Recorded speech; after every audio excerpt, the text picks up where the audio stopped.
Humble beginnings, great expectations. We are here with Ronnie Oats with Brightway Insurance today. He's going to talk about his entrepreneurial journey from being a cell phone salesman to a broker owner of his own insurance brokerage.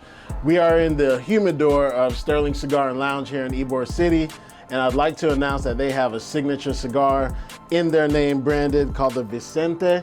Take a look at that. Can't wait to puff this bad boy. Please take a look, follow, subscribe, follow me. Be humble. Be humble. Sit down. Sit down. Be humble. Be humble. Sit down. Sit down. Be humble.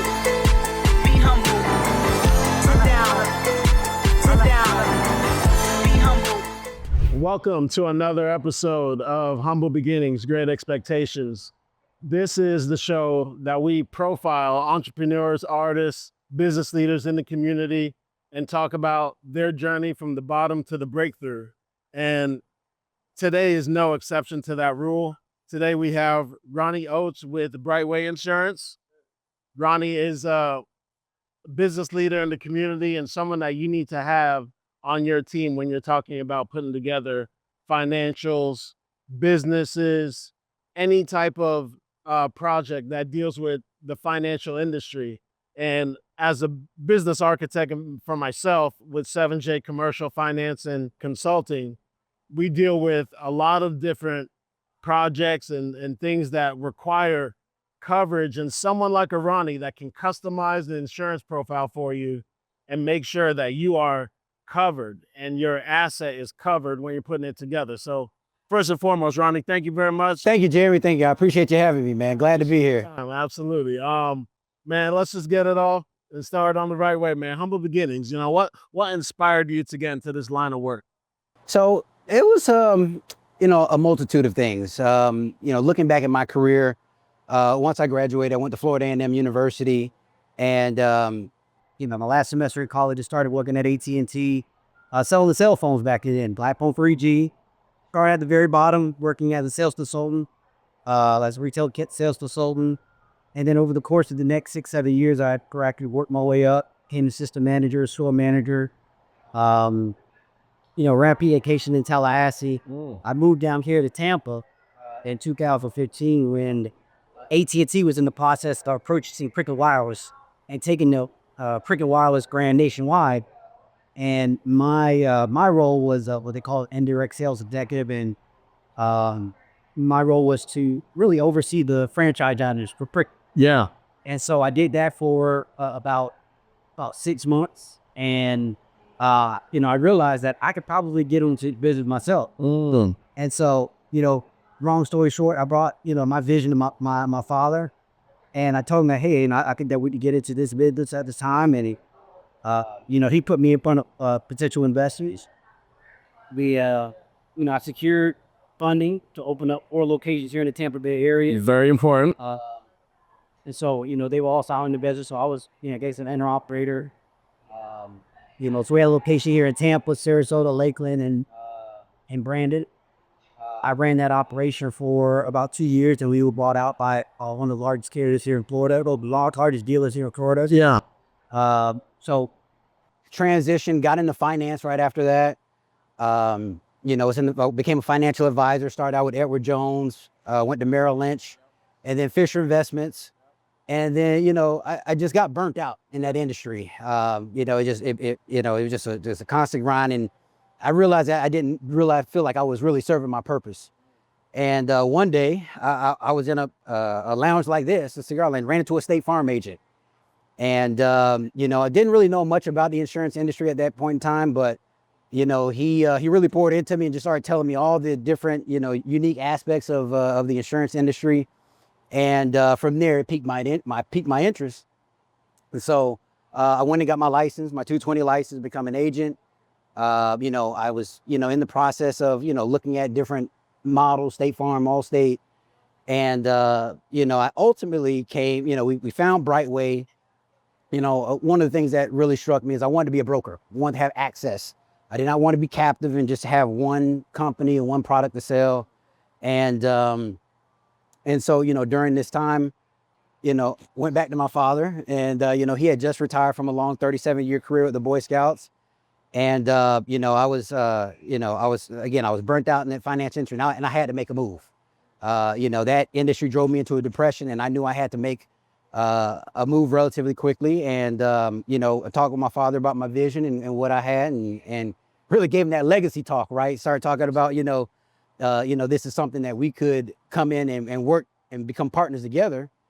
And he was bought in, and then again we found Brightway.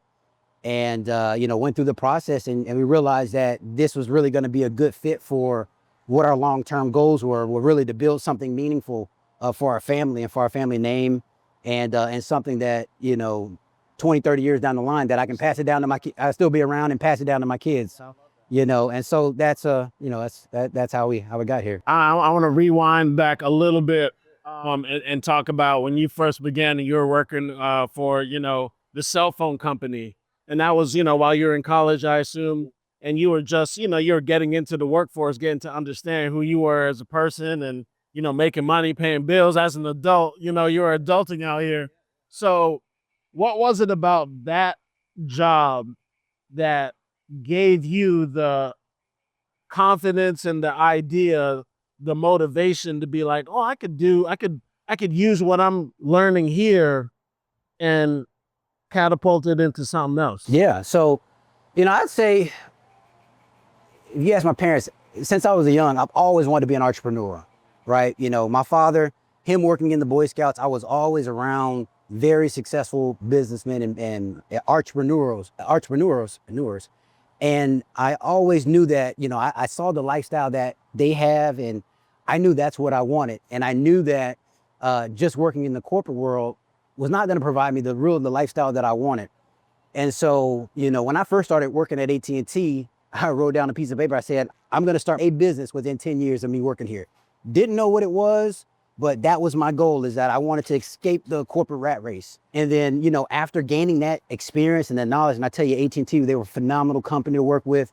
They had great training programs, which I would, really credit their training and stuff. It's really transferred over to what I'm doing today. And so I just really took all of that knowledge. And then once, as an entrepreneur, you have to seek opportunity, right? And when I was working for Cricket, I saw the opportunity.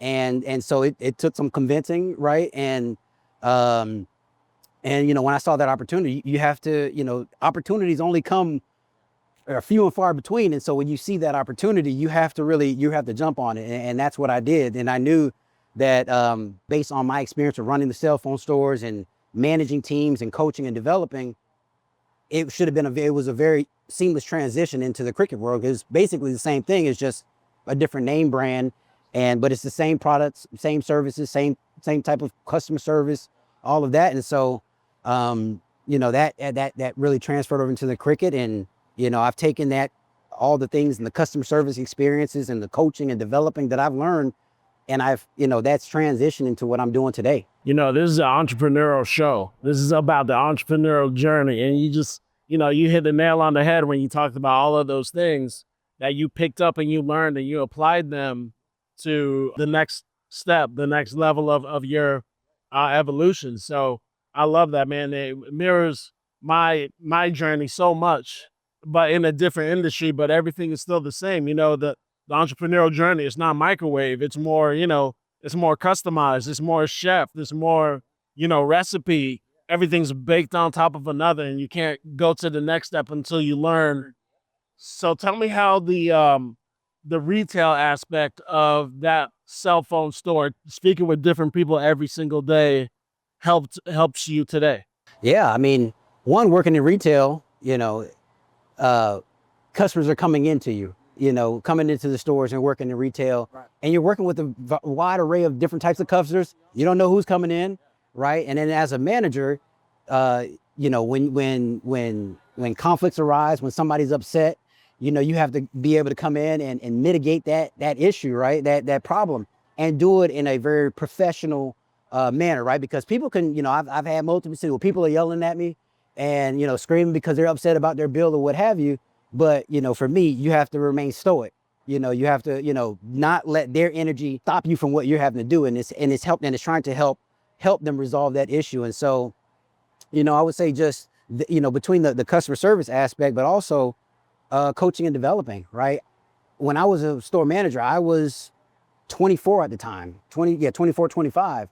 And most of my peers were older than me, right? And so I came in, when I started, I was able to, climb the ladder relatively quickly. And now, those, my team members who were once peers, now they're my direct reports, right? And so, and then I'm also young, where I had people who were 30, 40 years old who had been in the business a while, so I had to really, kind of change my approach when you're young and you haven't been there as long as they are, and now you're having to, basically not tell them what to do, but be able to train and hold them accountable. So for me, I've always been a people person.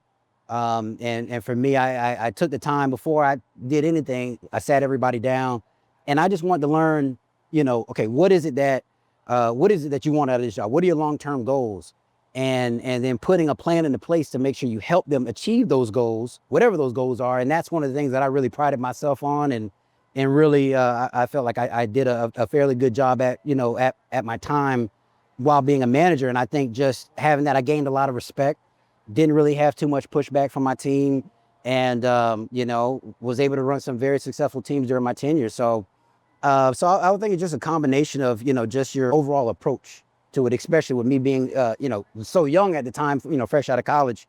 I think I was just able to just show them that I care, and I think that's where it really boiled down to. I mean, there's so much there, and I'm gonna try and unpack it a little bit, but people kind of lose the art of tacit negotiation and understanding the room, reading the audience. Law of power number one is never outshine the master. So the fact that you had the foresight to recognize, well, these gentlemen, these colleagues are older than me, yet I'm in a position of, authority over them. I need to, be calculated in how I move. That's very, very ahead of the time for a younger person, especially in business, in the corporate world. Right. So where does that foresight come from? My father. Yeah. My father. My father, my biggest role model. He, just all the coaching, and just over the years, he would always take me to different events where, he would introduce me to very powerful people. And so just being in that room and being in that environment and having that leadership and observing, I picked up I would say most of my, if not all of my business acumen from him. Can you put a price on that? You can't. It's priceless. It's priceless. It's just priceless. Sitting and observing and watching. Yeah, absolutely. That's huge. It's priceless, man. What do people not realize about the job you do every day? Being an insurance agent, one, we have to deal with a lot, right? Whether it's, in times where, like, was it not this past year, but the year before, 2004, when we had two back-to-back hurricanes, right? That was a very, very stressful and daunting, right? As an insurance agent, I mean, we were, at my house, we were out of power for about 4 weeks. And so I had no cell phone, no communication, but everybody's called, but my clients are calling me, yeah. Right? And it's stressful when you can't be able to, when you can't connect with those, with your clients. And so, we have to deal with a lot, one, when those clients, they call in for, claim related needs, we have to be their source of peace and let them know that, we're here to help them out. And so, the insurance industry, it has its ups and downs. I mean, when we started in the industry, the insurance market was in a free fall. I mean, carriers were leaving left and right. They were going insolvent. I think in my first 6 months, we lost 4 insurance carriers. And so I would equate me starting in 2022 in insurance, that would be like a real estate agent becoming a real estate agent in 2008, right? When the market's falling. That's crazy. Right? And so it was challenging, but, I think the way that I looked at it, I said, hey, if we can make it out of this challenging time, if we can get through the hard market, when the easy market comes, or the soft market comes, like we're in now, things will be all right. And so that's kind of just the way I looked at it. I love that, man. How do you approach understanding a client's needs prior to assigning them a policy, a coverage strategy, what have you? Yeah, so it starts in the first initial call, right? So one of the things I learned at AT&T is asking open-ended questions. So it's taking the time to really get to understand your client's needs, right? You know, what do you do for a living? What's important, you know, if we're doing a homeowner's insurance policy, you know, what's important to you that you really want to make sure that you have coverage? Do you have a dog? Do you need animal liability coverage? Do you have, you know, high value jewelry that, you know, whether, you know, be an expensive wedding ring, you know, that you want to have coverage? So it's really just taking the time to you know, understand and really getting to know your customer on a personal level, and then customizing and developing a solution that is specifically tailored towards them. That's how we do business, and that's how we coach our team. Asking the right questions, right? That's about right. Absolutely. It's all about asking the right questions. 2 ears, one mouth type. Exactly. Yeah. All right. So dealing with different clients, I'm sure you have different levels of, you know, participation, conflict. But when it comes to the insurance industry, especially here in Florida, there's a stigma that goes along with just insurance in general, and that it's basically like an overall scam. I mean, let's just call it what it is.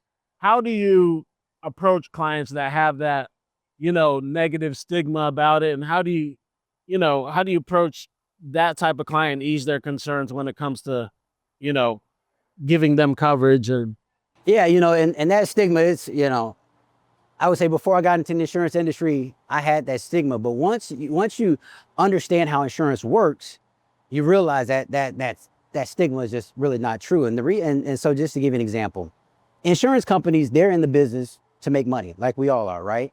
And so with insurance, you know, one of the biggest stigmas that I always hear is my policy, my rates are increasing and I don't have a claim. Well, it's great that you don't have a claim, but that's not the only factor that goes into why rates increase. So let's say if an insurance company, which in 2022, most insurance companies were all in the red. They were not making any money. No insurance companies were making money. So if you as a business owner, if you're not making money, what do you have to do to remain solvent? You have to increase prices. And so, yes, it's great that, you know, you as a customer, you know, you don't have any claims. That's part of it. But insurance is a pool, right? So everything goes into a pool. And if that pool is bleeding, we all share the risk. We all share the risk. And so the insurance companies, they have to increase premiums. It's either you increase the premium or you go out of business.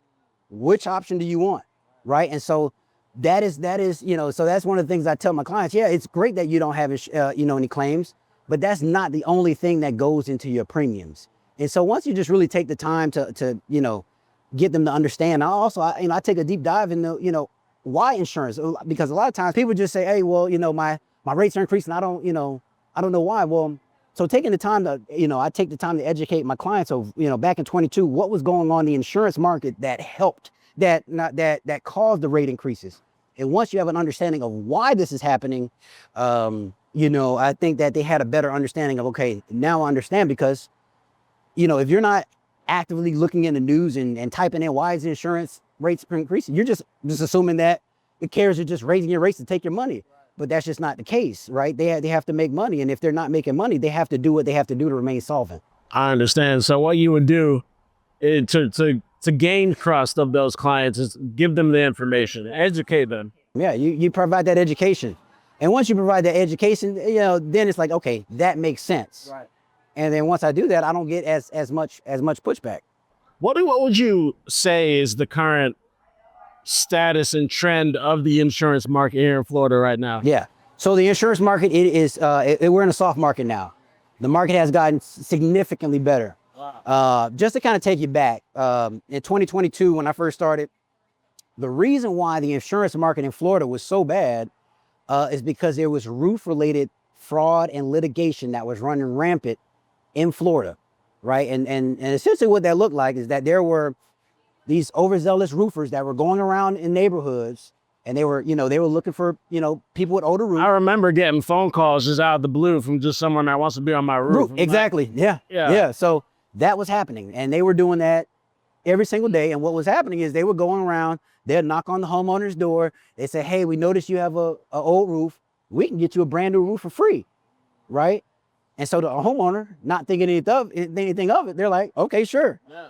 And so there was what's called assignment of benefits. This is a Florida statute. It's called assignment of benefits. And what this assignment of benefits form is, the contractor would get the homeowner to sign this form, the assignment of benefits form, and that form would relinquish the rights of that claim from the homeowner to the contractor, right? And so what the contractor would then turn do is he would file the claim with the insurance company. And let's say that roof cost you $15,000. Well, that roofer is going to inflate the price of that roof. So he may charge $30,000, $40,000. Say that this roof is going to cost $30,000, $40,000 for a roof replacement. And so the contract would send that invoice over to the insurance company. The insurance company would deny it. And then the contractor would file a lawsuit against the insurance company because they're not honoring the claim. And so there was another Florida statute called one-way attorney fees.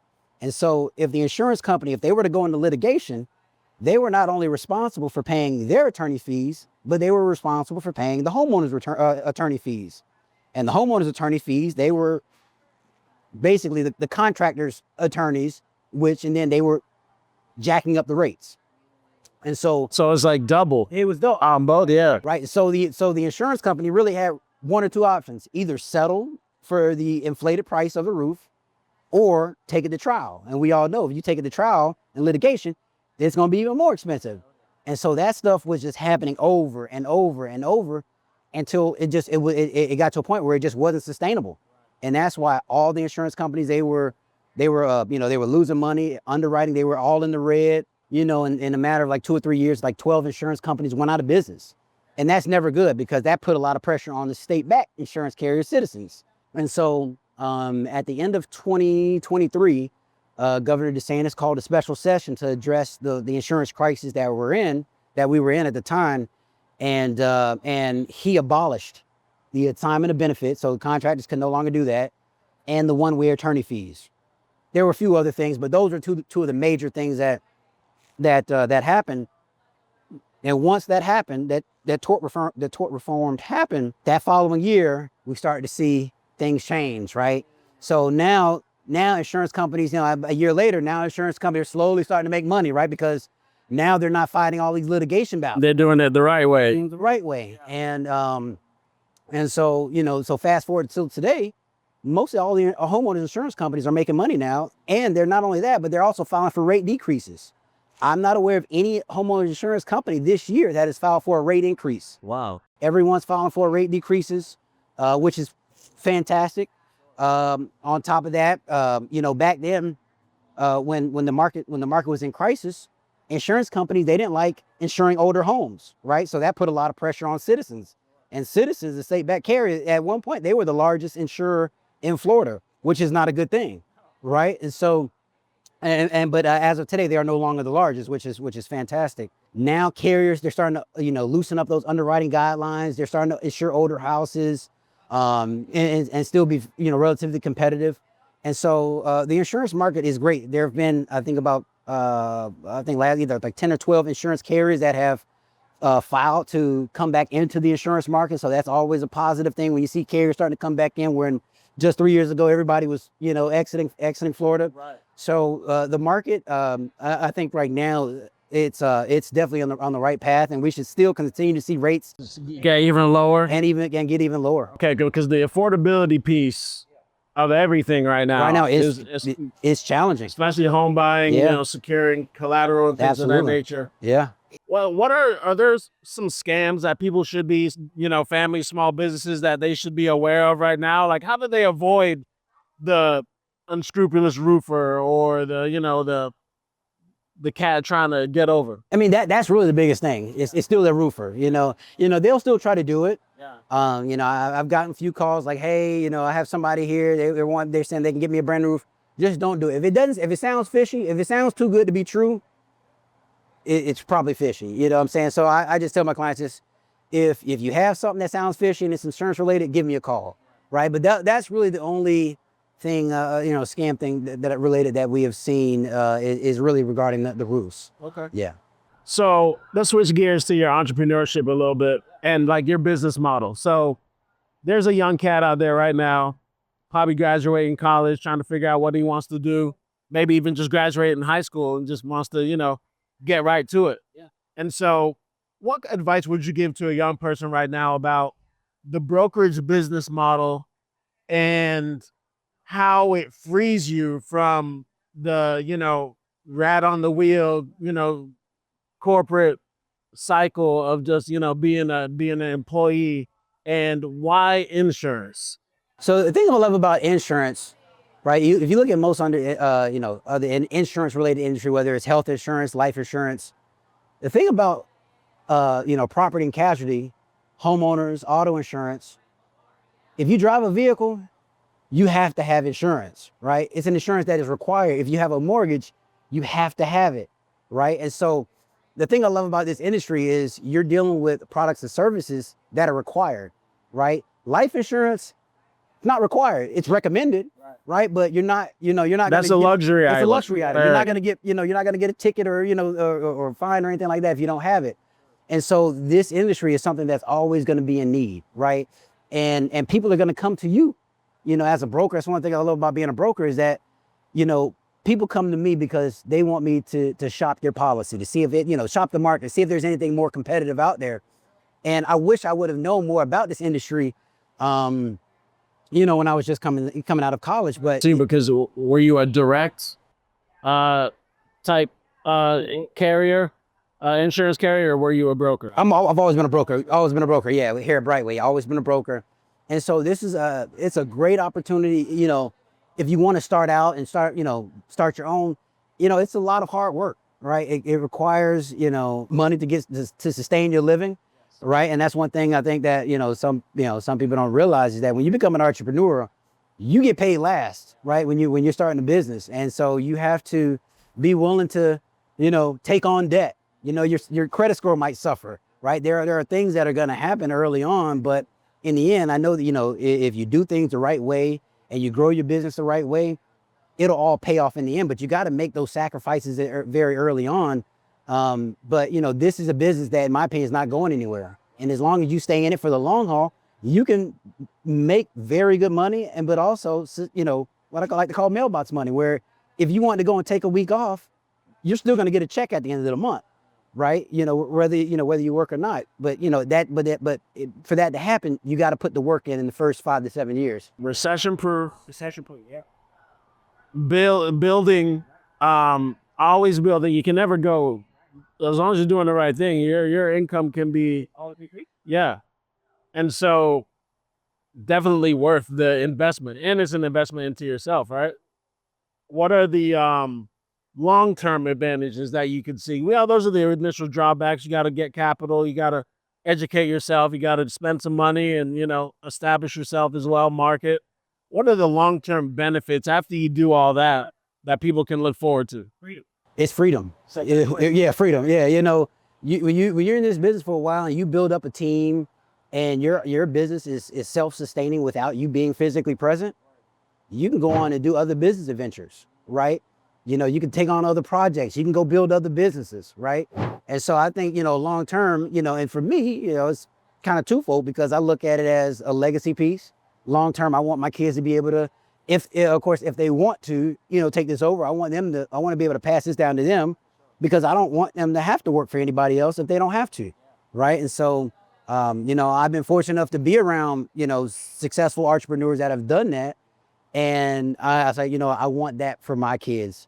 And so long term, I think it's, legacy piece, but also that freedom to do whatever you want, right? Once you have a business that's self-sustaining, if you want to go and take a month vacation in Africa or overseas, you can do that, right? And so for me, it's about creating a self-sustaining business where I have a team that is fully in place, that is running the business without me physically being present. I love that, man. And that goes right into my next question, in that, how do you approach being better as an entrepreneur, business owner? And we know, I know you from the business because, we work together, and, you're my go-to insurance broker.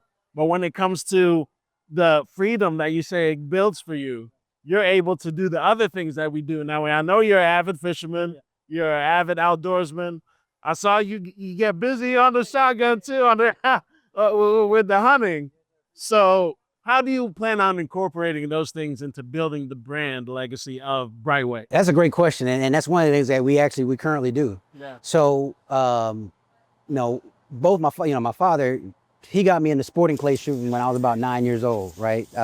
Because he used to host as a Boy Scout, he used to host sporting clay fundraising events, and so we've been doing that like I said, ever since I was 9. And one of the things that we've done, with Brightway is because we are very proficient in running sporting clay events and so forth. We have partnered with different mortgage brokers and lenders, and we have done a team builder. So we would invite these mortgage brokers or real estate agencies to come out for a day of team building where there's a gun range out in Lakeland called Tenor Rock, and we've done about 3 of them so far. Well, we'll have their entire team come out. We'll do like a crash course, safety course, and then for about 2 or 3 hours, they get to shoot. We provide the training and the coaching and all of that, and then you just see the camaraderie, right? Because most folks haven't done that, and we do it on a Friday, so we're not doing it in the middle of the week when everybody's pretty busy. Friday, we know most people are trying to wind down for the weekend, and so we've been able to do that, incorporate that into what we're doing. To help the agencies that we're working with, help them as a team builder, but also we want to show them that we're more than just an insurance agent, right? We can, we're not your typical insurance agent. You see us out and about. We're all about investing in you and your business and seeing how we can make your business better and your team stronger. And so our idea is just by doing those team building events that has been very fruitful for us. And and then on the fishing side, I invite my referral partners and people that we work with, I take them out fishing, right? And so I'm able to do the things in golfing too, right? I'm able to do the things, incorporate my hobbies and interests, and do the things that I love doing, and intertwine that into my business. So that's what really makes this business fun, right?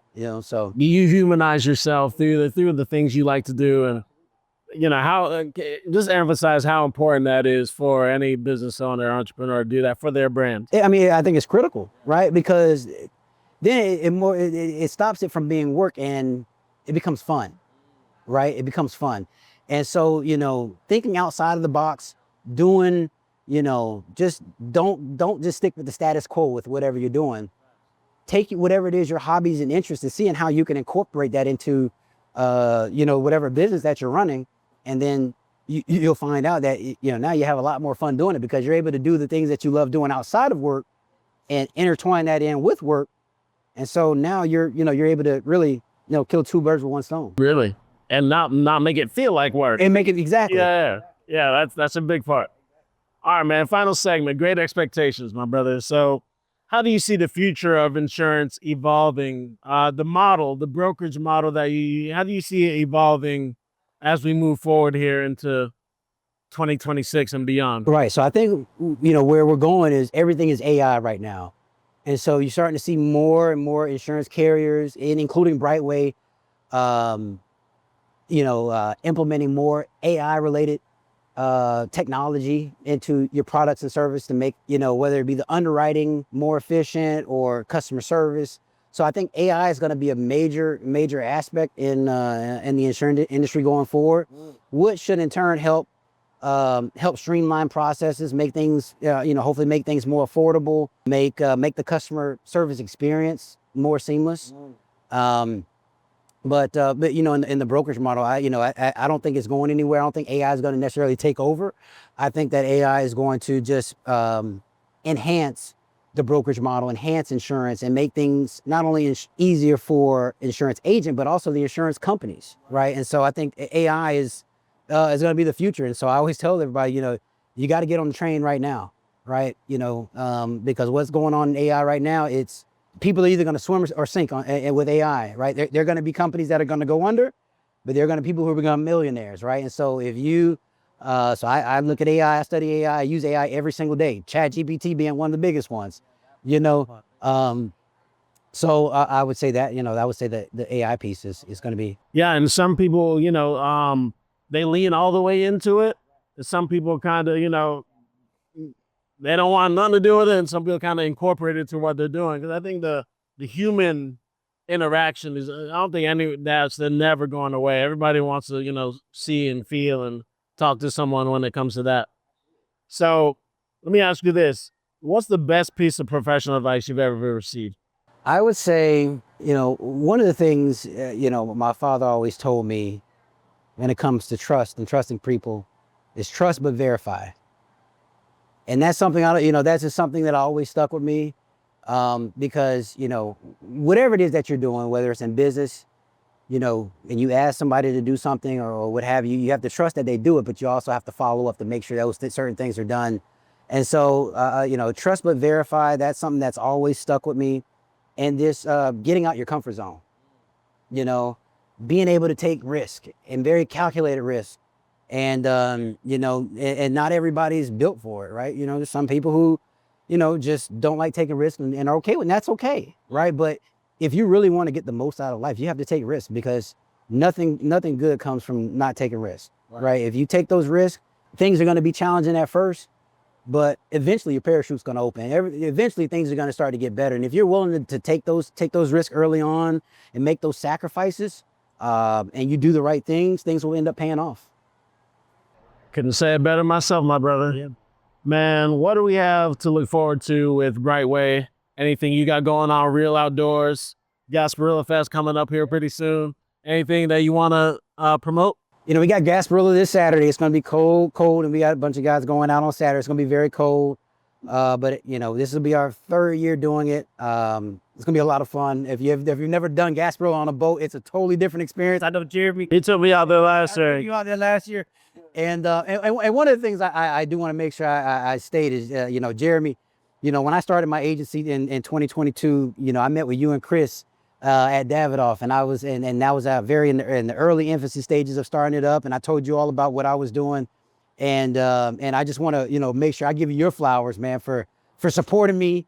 You've been been a constant partner since the very beginning, and still to this day. So I want to make sure that I give you your flowers and just say thank you for everything that you have done for me and my agency. And but outside of that, Brightway, we're here. We're going to be constantly growing. We're constantly bringing on new team members with different mindsets, different perspectives.